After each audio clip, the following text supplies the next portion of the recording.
Morning! Morning. I hit too many wrong buttons at the same time and Oh no. stuff happened. Tommy Buck from the Bayou State. Sunny and 63 degrees. Wow. It's -8 and cloudy apparently out there right now. It is cloudy and it is cool. Very, very cold. Yeah, but you're like 6 hours away from me, right? I know. That's right. So, but you're west of me, so whatever you have, you're sending to me. That's right. Tommy Buck's here. Norman Weston's chilly but sunny Lancashire, England.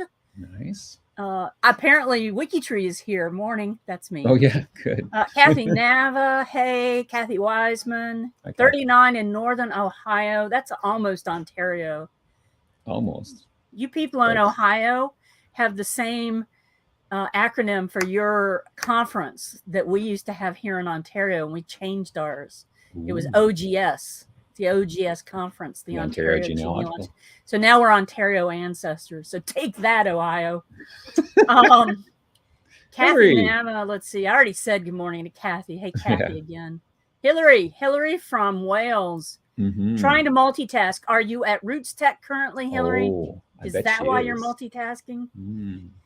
Hey, yeah. Patricia Jackson, nice in Kentucky. Mm.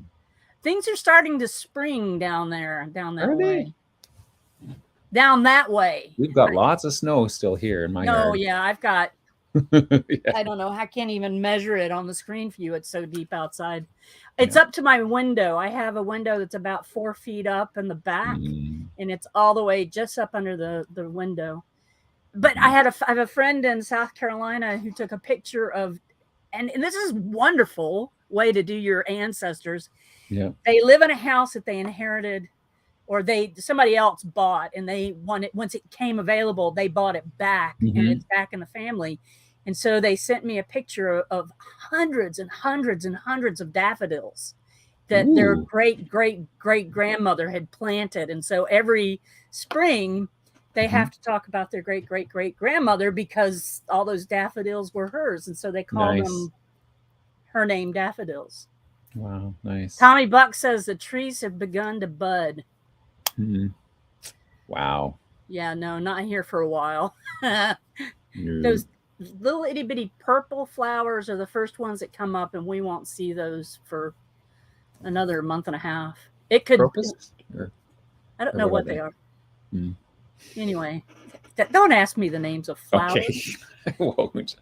Obviously, Sarah is not here today, but you get us instead. Yep. Just us. Just us, yes. And I'm very sorry for Sarah because there's dogs in some of the pictures. Yeah, I know. She's going to miss out. That's too bad. Hillary's doing a challenge. Are you doing the Irish genealogy challenge, Hillary? Because I started that and then I left it at one point. But I got booted out by Zoom. I bet it is a Hyacinth Weston, Norman Weston. I bet it is. Doing the challenge at Ruth. Did you get booted out? Because they didn't like Greg. Greg was doing they didn't like good. Me. They said it's 9:30. It's time to get ready for your WikiTree. Oh no, I thought they were saying he's mathing too much. Oh well, maybe. I didn't say anything in the chat or anything. I was just following. No. But I did find the baptismal record and the marriage record before she revealed the answer on the screen. So tell Hillary where it is in case she hasn't found it yet. Oh, daffodils in our garden. Good morning, June. Mm-hmm. Snowdrops and crocus as well. Nice. Oh, she's working on the WikiTree challenge. With Oliver Wakeman. Oh, that's a different one then. Oliver Wakeman. Yeah. You know, somebody should probably pull that information up so that we can look at it later. You know what, Greg? What? We have a question of the week. Hello, Jonathan Boyer. How are you? The question of the week. Oh. Hold up, big hair. There you go. Can you people see that? I can make it bigger. Question of the week. What is your most embarrassing genealogical mistake? Now, I've decided that instead of me choosing the question of the week that is the best, I'm not going to do it before, but I'm going to do it after. I've already picked one. And if you guys disagree with me, just let me know. And apparently people really like making mea culpas over their mistakes. Because that was like the theme. The theme was, I am so sorry, but I have made this mistake. Flog me. I am so sorry I've made this mistake, which is really so indicative of the WikiTree mindset. Yes. You know, we believe that those, that's in our honor code. We believe mistakes are unintentional. Let's see. Naomi Warren, I don't normally talk about the ones that are just in the comments because those aren't answers, but oh, there's a few. I researched and added the wrong paternal family line for my Nana, who was adopted by her mother's mother's second husband. How did you figure out all of these? I would have made mistakes putting that one in too. Sorry. Oh yeah, for sure. Let's see. Marking myself as dead. Now, yeah, I should try and just cover up the name. Yeah, that's right. Yeah, if one guess. But you know what? That one is my favorite one. If you mark yourself, and he's not even here right now. I know. Chris, when you mark yourself as dead, that is like funny. That's really funny. My question is did you apply for a life insurance policy after you died? That's right. And a lot of people said, hey, we're glad you're still here. Yeah, that's nice. And of course, Chris goes off into some sort of weirdo regeneration. Like a video game. Yeah. Like a video game. Yeah. Dieter Lawrence, yes, just today I discovered one. And that's the other thing. Oh, yeah, I discovered 20. Yeah. I'm holding up 5. Funny, you just discovered one? One of my ancestors was married to Margareta Magdalena Means. And of course, Dieter always puts stuff in here that we have to pronounce. Yeah. That's right. At least I thought so. Although the church records from her Ostolstein area where she came from are online, I simply could not find her birth date. And then I checked all the available documents again in this morning. And on closer inspection, I found the error. Her name is Mir, not Means. Okay. So, and also I love some of the comments coming back. And here it is. This is this sums up the entire mood of today's question of the week. Yeah. I second Robert's comment about and reading your confession, Dieter, reminded me of why I need to have compassion toward other people, our fellow genealogists. We'll all have a variety of levels of experience, and even those at advanced levels are still human. I make mistakes daily. Today I got up and I made mistakes from the second I got up until I got here. And I'm just assuming it's going to continue through my day. So mistakes are going to happen. Thus, we're prone to errors. So Leslie, I really liked your comment on that question. Long ago, and I remember which line it is, possible my Swarbricks, but I had made my ancestor the son of his oldest brother. That's from Heather Jenkinson. Alexis Nelson. My most embarrassing mistakes I have made here on WikiTree have been the first photos I put up for photo challenges. I did not understand about the width, and I was left with parts of photos that I could not figure out how to remove. Okay, there you go. But just for fun, I accidentally, I told you I've been doing things backwards. When I was trying to pull up the photos of the weeks, I accidentally went to the 52 Ancestors post on G2G, and I stumbled into this, which is an Alexis Nelson profile with interesting, crazy, fun background of people. I can't figure out if that's is this a wartime? Is this settlers? But Phoebe Palestine Long, formerly Morris, look at this profile. Great DNA connections over on the right, lots of great dates, places, a couple of great stickers, but check out the biography. Great biography. Amazing. And of course, since it's Alexis, she's got great photos on this thing too.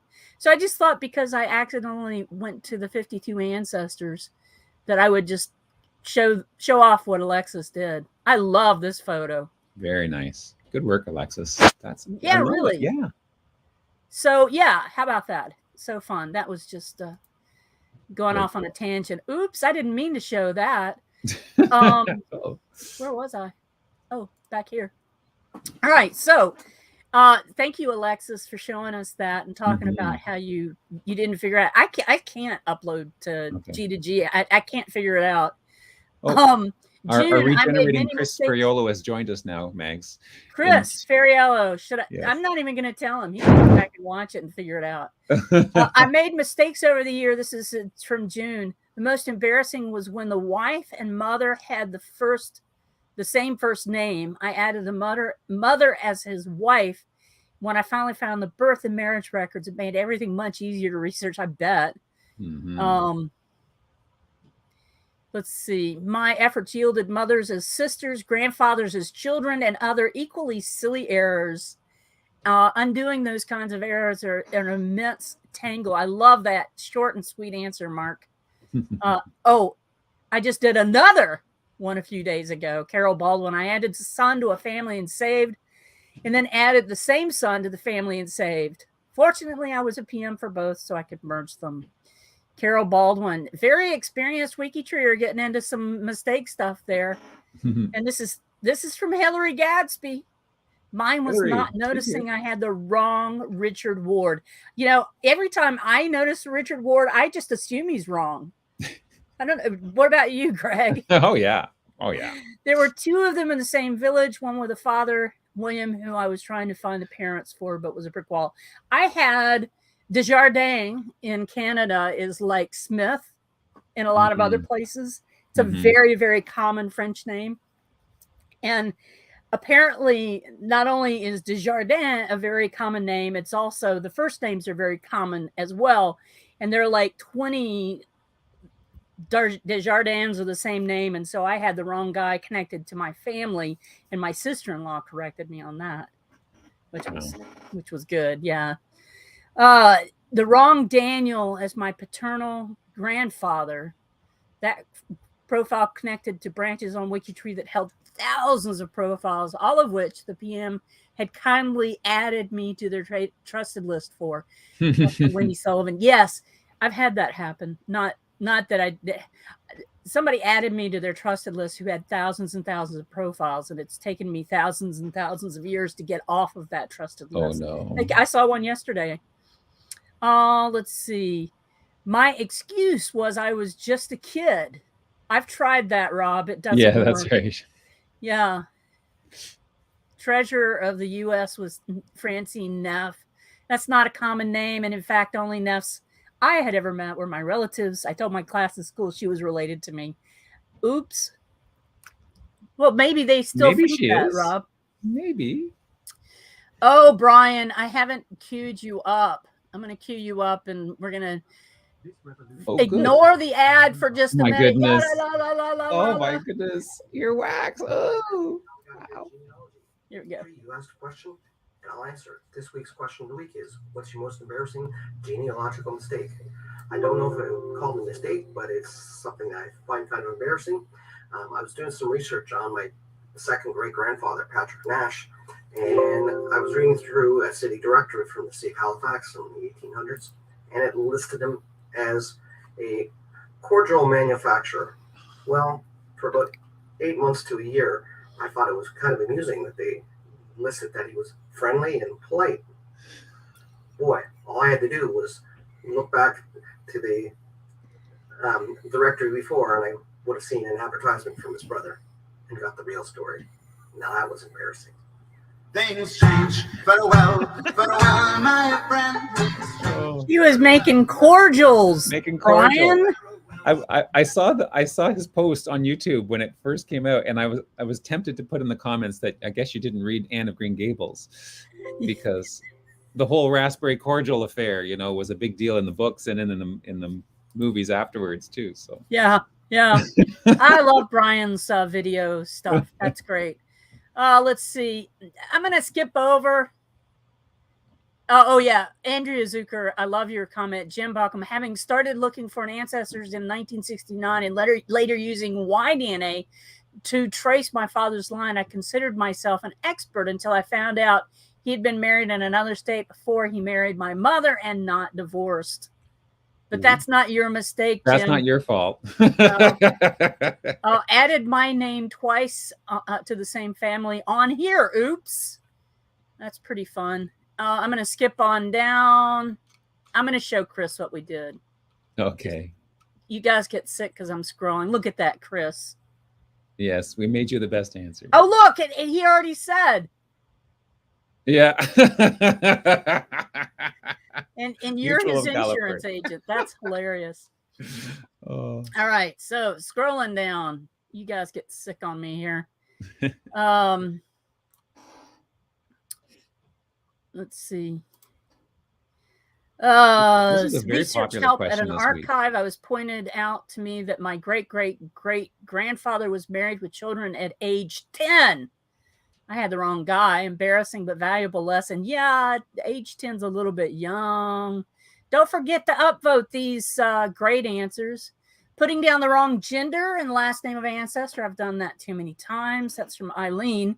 Marilyn says lots and lots, but the most confusing was making my grandfather the nephew of my husband. Ooh.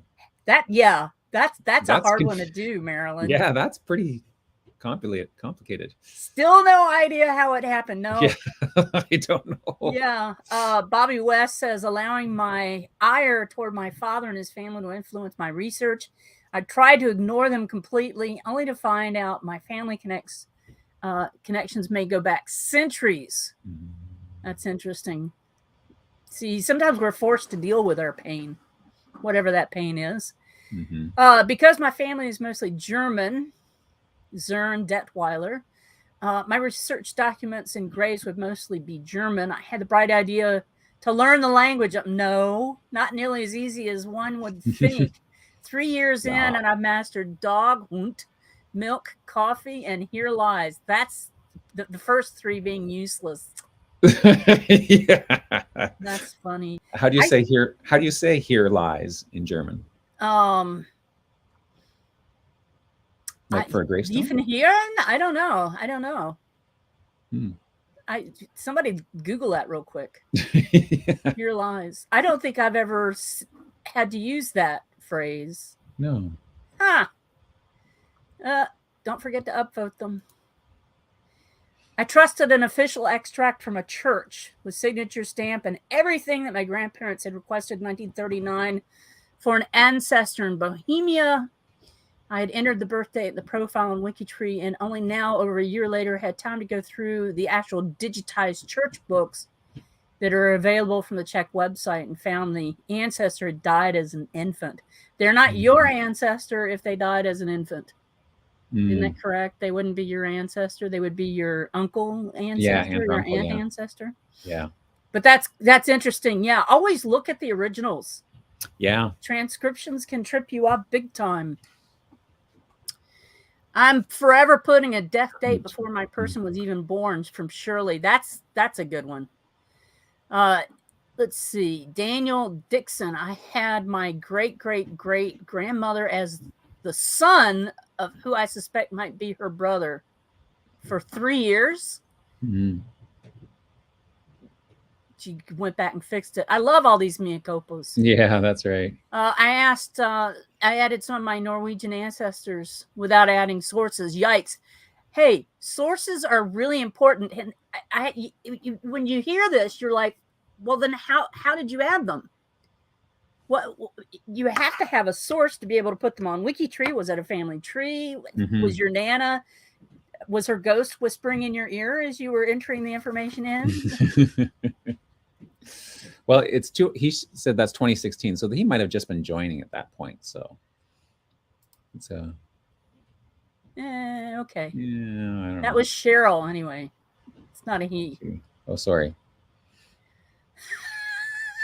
Sorry, I'm distracted. I was looking at the chat there. So Aaron has helped us out with some of the German. Hier ruht and hier liegt dieses Gespräch. Where's the other one? Right now underneath it. I was close. You were. Hier liegt dieses Gespräch. Yeah. Gespräch. I put the T on the end. Sorry about that. I did put a T in. I didn't mean to. I did. Oh, you did? Wow. I did. When I first started this quest, I believed what was on the computer screen finally wised up and deleted my tree and started again. You can't delete your tree from here, but you must have done it from somewhere else.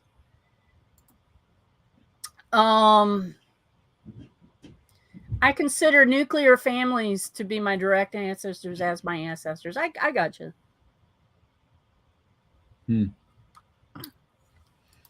I blame WikiTree for my most embarrassing mistake, Janet Gunn. A few years ago, WikiTree announced there was going to automatically change the privacy status of everyone born less than X years ago. X may have been 100, without date of death to something more restrictive. In advance of the deadline, I worked on updating my profiles. Look at that. Yeah. My profiles that were in danger of being closed down. When I could not find a death record, I fell back to the UK 1939 register, in which the names of living people are blacked out. So in principle, if the name on the 1939 register, that means that the person is dead, even if I can't find a death record. Oh, the converse is not true.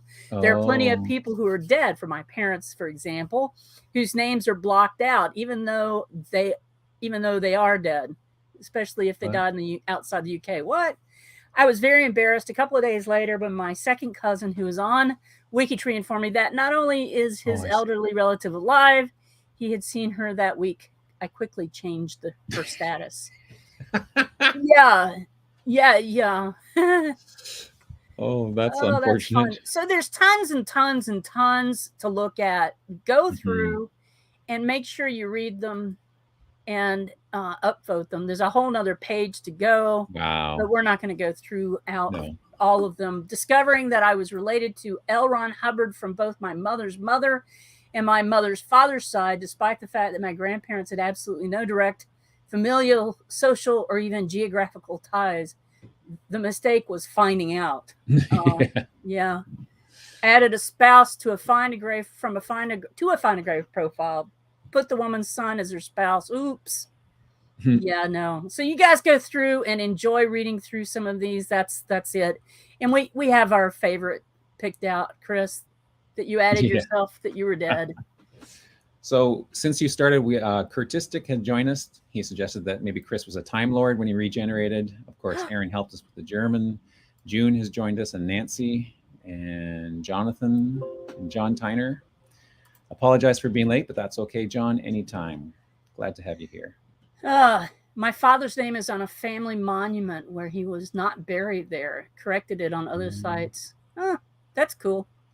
Cool. Well, that's cool. What's going on with the profiles? That profile?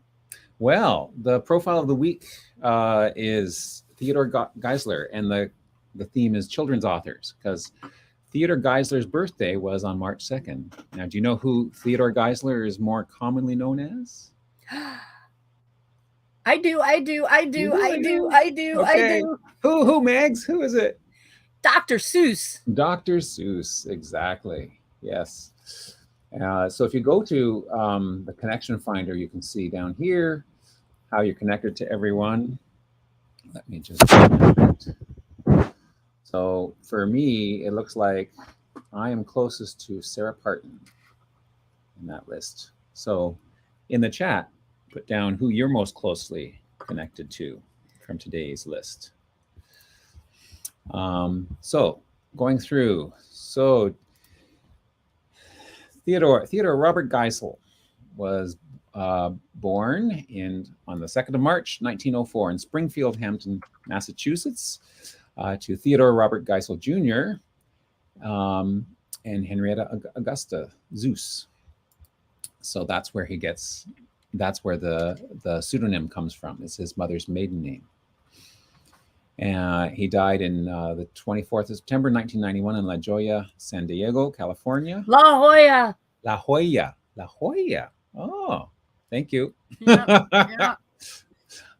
You are 22 degrees from Ted Geisel Geisel through your Dwight Douglas. That's my birth father. Yeah. Thank you. You're welcome.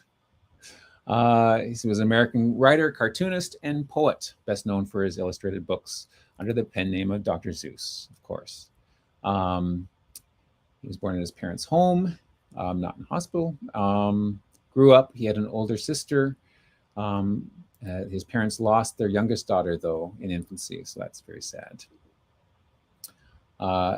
he was recorded as 6 years old on the 1910 census, and he would appear in the 1950 census when that comes out, which I know lots of people are excited about.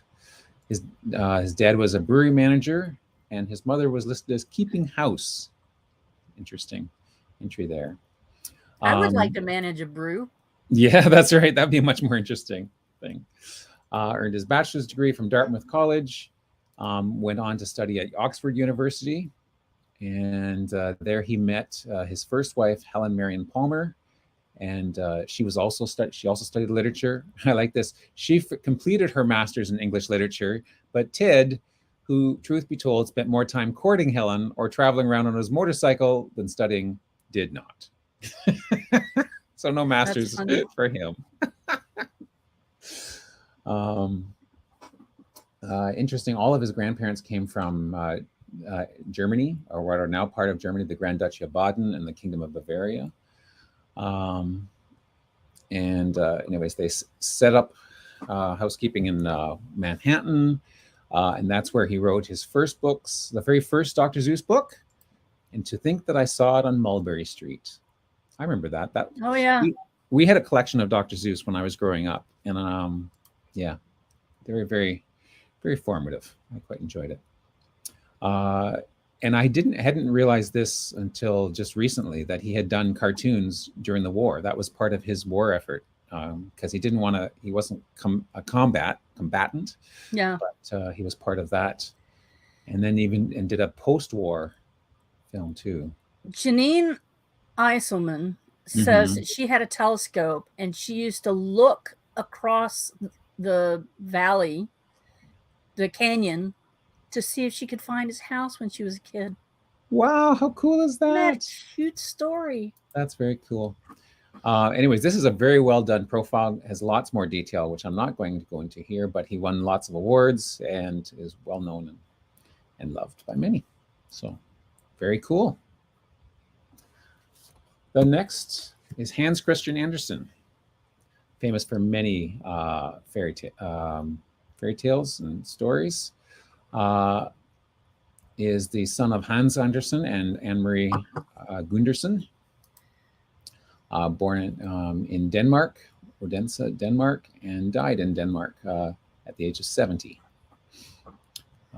He, famous author known worldwide for tales like The Emperor's New Clothes, The Little Mermaid, The Nightingale, The Steadfast Tin Soldier, The Red Shoes, The Princess and the Pea, The Snow Queen, Ugly Duckling, The Little Match Girl, and Thumbelina.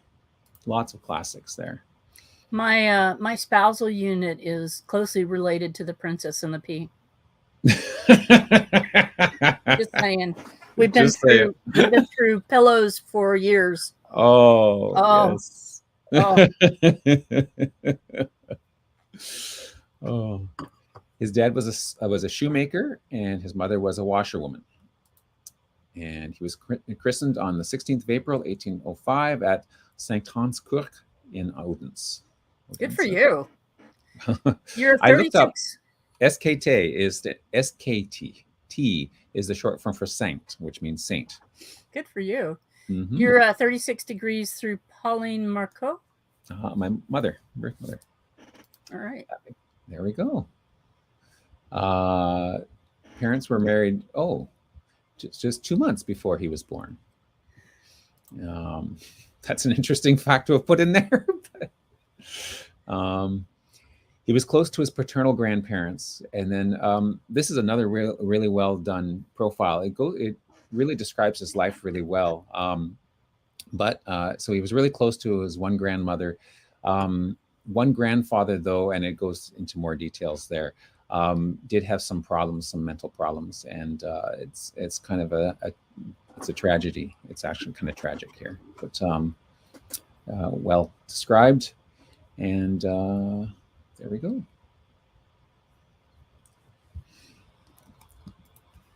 Elsa Beskow, Elska Martman, born in Sweden. This one I did not practice pronouncing. Maria Formsamling Sodermalm, Stockholm, Sweden. I'm not sure how you Sverige. think we asked that last week. Daughter of Bernd Andreas Martmann and Augusta Josefina Waldstedt. Does that sound reasonable? 33, your mom again. 33. Okay. Your mother. What about you, Megs? How are you? I'm fine, thank you. You're telling me how I'm related. You're not telling me how many degrees you are. Let's see. I'm 28. 28. Through my spousal unit. Yeah. She was the author of children's books illustrating her own stories with an Art Nouveau touch. Many of her books are classics. She was born in Stockholm.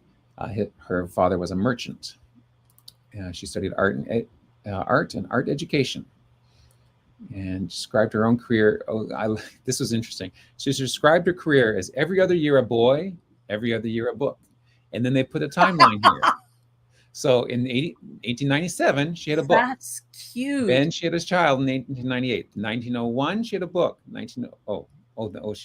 She had doubled 2 up kids. there. Yeah. Oh, but then that makes up because then she had 2 children in a row, and then a book, child, book, child, book, child. Urine.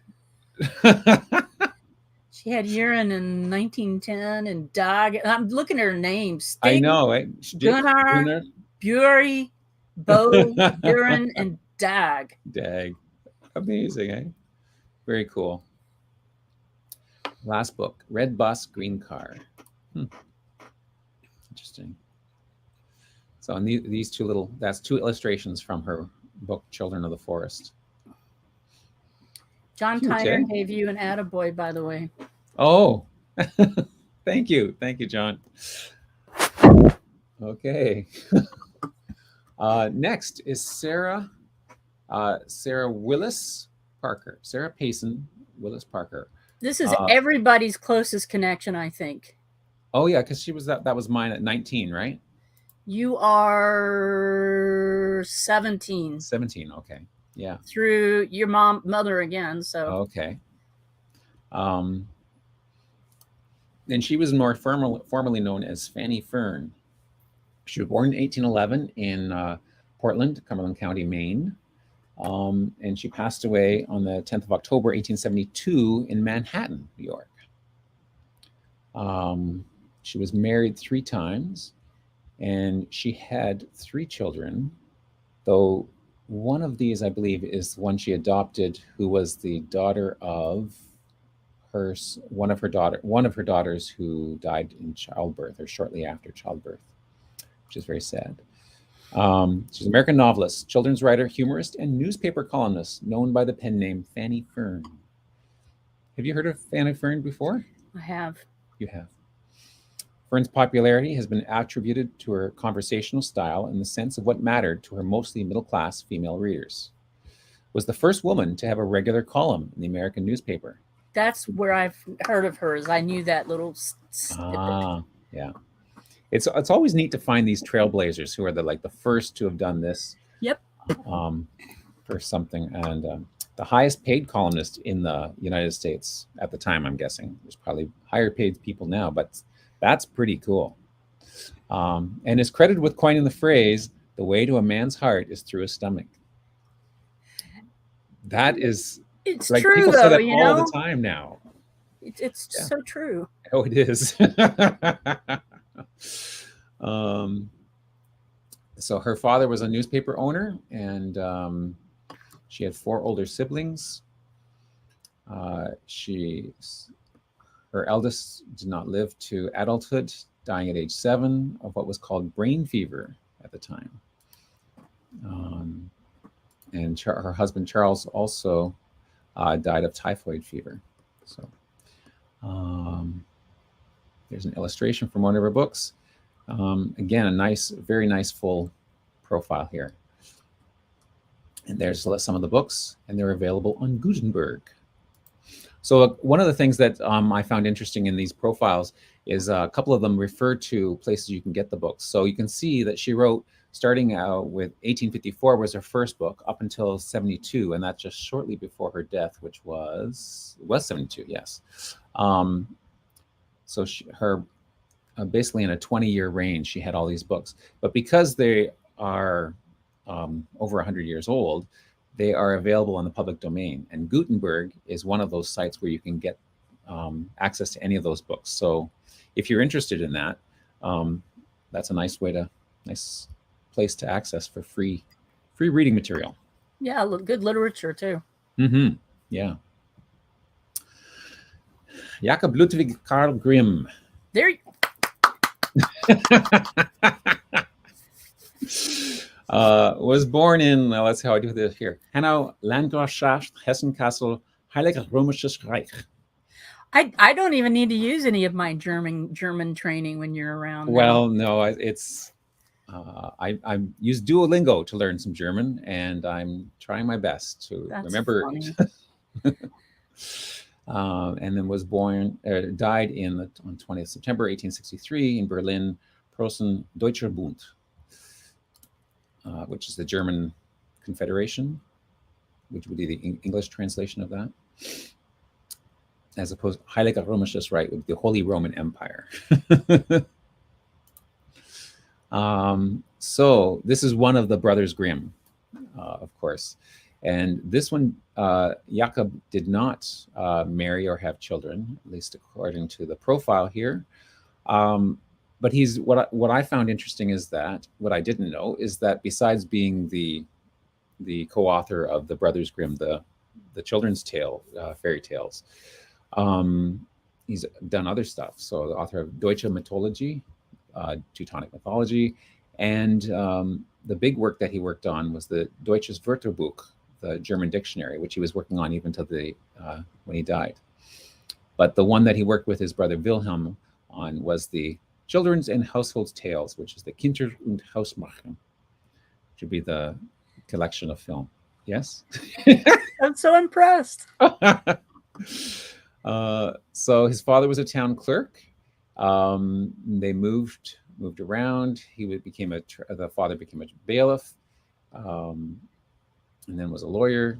Or bailiff has been transferred as bailiff, and he was a lawyer too. So they moved around a lot, but he went to university, studied law, and his brother also joined him at university. Also began studying law. He had the profile goes through a lot of history. He ended up doing lots of different things. He was in Paris. At one point, he was working for. So he found that he met with. He was working for Napoleon's brother, like Napoleon Bonaparte's brother, Jerome Bonaparte. So that was I thought that was kind of cool. And since 1806, that's when he and his brother collected fairy tales, which were edited and then published between 1812 and 1858, and then assembled in that collection. So went back and forth, and his final work was on that dictionary. But interesting, because there's a lot more to his life than just one little snippet that you know about, the Grimm's fairy tales. Yeah. Okay. Rosina Ruth Lucia Park was from New Zealand, born in New Zealand, Auckland, and then died in 2010 in New South Wales. She met and married her pen pal. Isn't that cool? That's interesting. That's the old way of doing an online dating service. That's online dating. That's what, yeah. I remember when online dating was pen pals. Yeah. They had 5 children, and twin daughters went on to become book illustrators. She was a well-known New Zealand-born Australian author, wrote for all ages classic children's books, including The Muddle-Headed Wombat, and then Playing Beater Bowl, The Harp in the South, Poor Man's Orange, and Swords and Crowns and Kings. And look, there's a picture of her. She was lovely. Yes.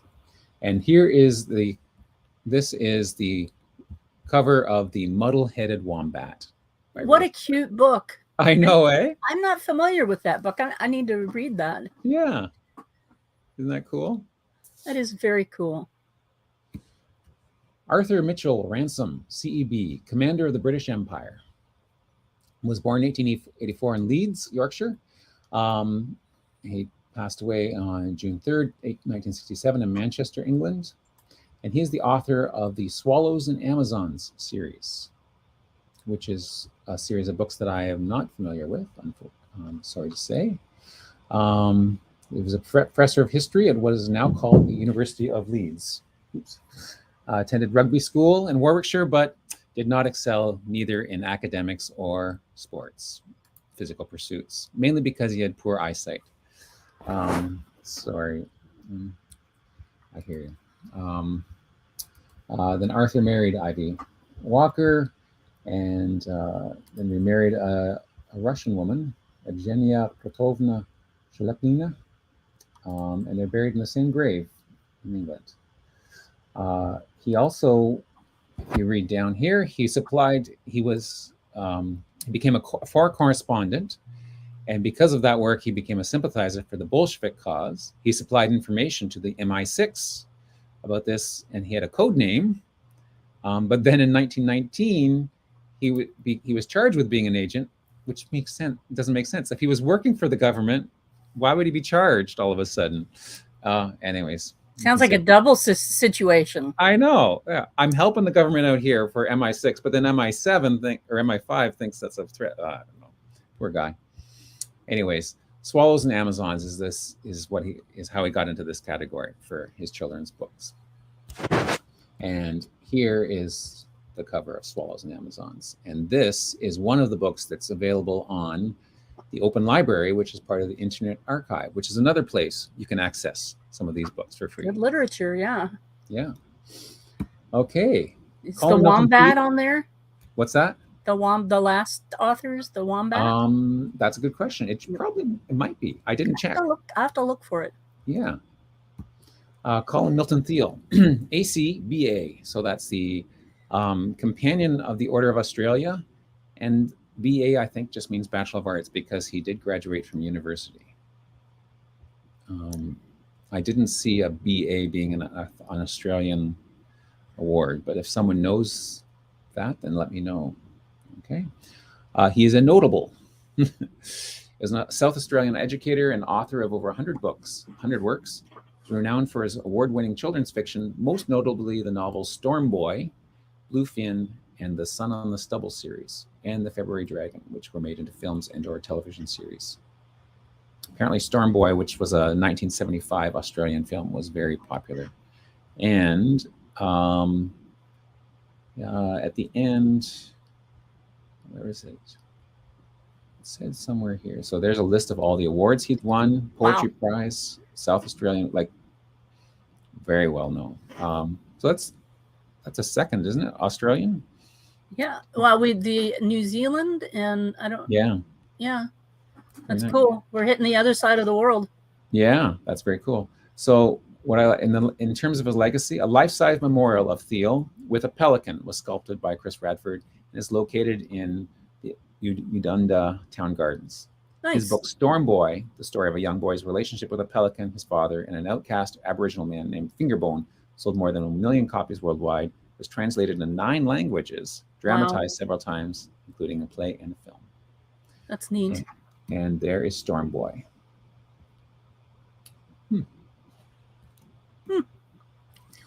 Elwyn Brooks White, that name doesn't sound familiar, but if you shorten it to E.B. White, you probably know who we're talking about. Born in 1899 in Mount Vernon, Westchester, New York, died October 1st, 1985 in North Brooklyn and Hancock, Maine. E.B. White, most popular for children's books, including Stuart Little, which was his very first one, written in 1945, Charlotte's Web, my favorite of them, 1952, and The Trumpet of the Swan, 1970. Graduated from Cornell University, had a Bachelor of Arts, worked as an editor, and then it was a cub reporter. He worked for 2 years with the advertising agency, and then went on to write his books. I love how they incorporated the pictures into the profile there. Yes. Very nice. He received the Laura Ingalls Wilder Medal from the U.S. Professional Children's Librarians. That's kind of cool. Terence Hanbury White, another one that you have to reduce to initials to become more familiar with. T.H. White. T.H. White, born in 1906 in Bombay, India, and passed away. This jumped out at me. He passed away on the 17th of January, 1964. So there was one day when the two of us, our lives overlapped. Oh, wow. I was born on the 16th of January, 64. Wow. So for 24 hours, we shared the world. That's kind of a cool intersection. Yeah, it's kind of. It's a very Venn diagram that has just a little bitty. Profound. It's a way of connecting yourself to something, even though you're not connected. Exactly. The Sword and the Stone. The Sword and the Stone, yes. And then he went on to write other books based on the Arthurian legend. The Once and Future King. Which is one of my favorite books. What's that? The Once and Future King is one of my favorite books. I actually took a university course in Arthurian legend.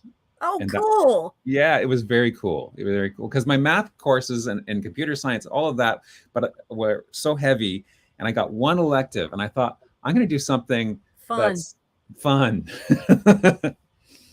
So anyways, again, nice profile here. He was inspired by his, when he was at school, when studying, discovering Thomas Mallory, who wrote the definitive work on Arthurian legend back in the 1500s, I believe it is. He collected a bunch of legends and sort of compiled them. And that's sort of the basis that T.H. White wrote his books on, which sort of which has reignited or popularized it since then too. So, and you can go to Wikipedia to find more about Le Morte d'Arthur, which is the book that Mallory wrote if you want. But we will move on to, I believe, our final one, which is Frances Eliza Hodgson Burnett, daughter of Edmund Hodgson and Eliza Bund. She was an English-American playwright and author, best known for her children's stories, in particular Little Lord Fauntleroy, A Little Princess, and The Secret Garden, which is one of my wife's favorite books. Yes, one of mine too. Yeah. Born in Cheltenham near Manchester. The family fell on poor times, so they migrated to the United States, settling near Knoxville, Tennessee. There she began writing to earn some money. Her mother died, and then she married. They went back to, they revisited England at one point. Yeah, she traveled to England, bought a home there, and that's where she wrote The Secret Garden. Her oldest son died of tuberculosis, though. That's sad. And then she came back to Long Island, and there's a memorial sculpture erected in her honor in Central Park's Conservatory Garden, depicting her two famous characters, Mary and Dickon. Nice. Very cool. Nice. Thank you for doing the No problem. profiles of the week. It's always fun. It is. It is. I left you some time for the photos. There's a little time for the photos. Let me see if I can pull those up. Yay! We're going to go straight to the G2G feed. And the photo theme is friendship. Oh, nice. Nice. From Dallas Moore posting that for us. April 5th, 1942. Leroy Nelson. Guess whose picture that is? Alexis. And Sarah, we're so sorry you're not here, but there's a puppy. And this looks like Rosie O'Donnell. Yeah, it does. So this is Friends. Annette's dog wanted to be a part of it. Fun that she even knows who the dog is, Alexis. Mm-hmm. This is our friends that we meet on a trip in England in 2009. This is from Gary Nevis. Started our friendship travel theater card and games playing with everlasting memory. That's nice. Fun. That's a cute photo. Nice. Well, look at the car in the back. That car has a rumble seat in it. Oh, yes. I can tell. I remember sitting in a rumble seat of the car and the smell of the leather of the seat. Wow. Willoughby, Frank Willoughby, Irene Reffitt, and Raleigh Murphy were all from rural Montgomery County, Kentucky, and moved to Dayton, Montgomery, Ohio around the same time. But isn't that good? Wow. They've been friends for a very long time. That's from Lucas Murray. Now, this isn't friends, but some people think that their family are friends. Or, you know. So left to right are France, Patsy, Louise, Janet, Heather, and Margaret. Silly hats, eating cake, playing games came later for this birthday event. But first, a photo of the girls by my father, John Miller. How many friends in a party dress can you squeeze on a sofa in 1957? Oh, that's cool. They weren't siblings, but they were friends. There are siblings somewhere. This is a crazy funny picture. This is Campfire Group, 1930s. They would go camping, have picnics together. My grandmother's in the driver's seat. You can barely see her head right there. Of old Sally, but you can only see a bit of her hair. My great aunt took the picture. The people in the front seemed to be having a good time, but not so much the people in the back. Oh. Especially the one who seems to have burnt her toast. Isn't that an odd thing to mention? I know that the shock absorbers weren't really good back then. If that vehicle had actually been moving, they might have been sick to their stomach. But yeah, how fun was that picture? 1930s. That's crazy. Wow. Here's a good one. The photo shows my grandfather, Matt, and friends Austin and Alan. 1952 collection of slides as they were stationed in Alaska during the Korean War. And they've got, I guess, foxes wrapped around their shoulders, and that's what it looks like. Whiskey. Love this. Can anybody figure out who these people are supposed to be? They're groovy. No, they're not groovy. Way too late for that. Is it the Marx Brothers? It's the Marx Brothers. So these are my lifelong friends. My mother is Harpo. That's so cute. A nurse's training, 1928 to 1931 at Good Samaritan Hospital in Portland, Oregon. My mother, Florence McLean, made numerous friends, but she remained friends with two of her classmates in particular throughout her life. Isn't this crazy? That's a good picture. Nursing school. How sweet. Florence is on the left there. Neat. That's from Lloyd Wright. Now, isn't Nellis Air Force Base where Area 51 is? Sounds like it might be. But isn't that in Las Vegas? Anyway, Nellis Air Force Base. That does not look like Nellis Air Force Base, but people are on ponies. That's cute. From friends from way back when. Photo, Felicity standing and Josephine and another friend in Norwich, England in 1964. And that is from Christine Frost. This is a good one. Friendly hunting party from Okanagan Lake, BC. Father William Henry Thompson with a shotgun on his arm. This guy. And on the left, and my father re-enlisting in the armed forces to protect the West Coast at the time of Pearl Harbor. It's a hunting party. Oh, and there's a dog. Do you see the puppy? Oh, yeah, there it is. Sarah, there's another dog. Sarah, yeah. Photo of my friend and I, Donna, and this is from Janine, taken in 2010. We had been friends since 2005 or so. At the time of the pic was taken, my brother and mother were both going through cancer, of which my brother died of 2011 and my brother in 2010. And Donna was there for me when I found out about my tumor. It helped me through. Wow. Oh, she passed away. Oh. Wow. So sorry, Janine, but that's a great photo. Yeah. Not a great photo, but an interesting photo from Joyce Vander Bogart. Eleanor in the same playpen when we were 5. Kathy moved to our neighborhood and joined in our games. The three of us remained friends. Eleanor and I still keep in touch. So are you playing dress up in this picture, or are you actually, it's hard to tell because it's so blurry, but it's a cute picture. It is cute. And here's a picture of Eleanor, Kathy's mother, and my mother all dressed up. Okay, so they were playing dress up. That is cute. And Sarah, another puppy.